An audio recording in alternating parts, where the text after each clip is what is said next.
আজ শহরে একটি সরকারি হাসপাতালে ঘটল অত্যন্ত দুঃখজনক ও আলোচিত একটি ঘটনা।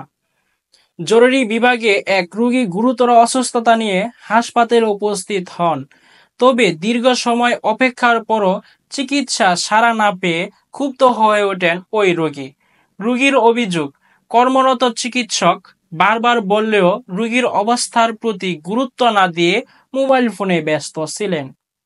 এক পর্যায়ে রোগী চরম ক্ষোভ প্রকাশ করে ডাক্তারকে শারীরিকভাবে আক্রমণ করতে উদ্যত হন।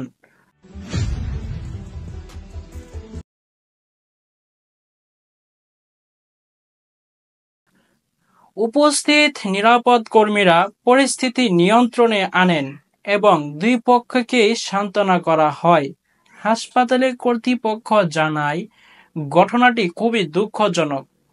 রোগী ও ডাক্তার উভয়ের মধ্যে ভুল বোঝাবুঝি হয়েছিল। বিষয়টি তদন্ত করা হচ্ছে এবং ভবিষ্যতে যেন এমন না হয় সে বিষয়ে সতর্কতা অবলম্বন করা হবে।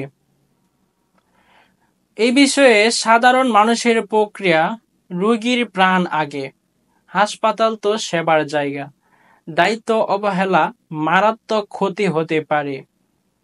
চিকিৎসকগণ আমাদের জীবনের রক্ষক, তবে দায়িত্ব গাফুলতি করলে জনগণের আস্থা নষ্ট হয়।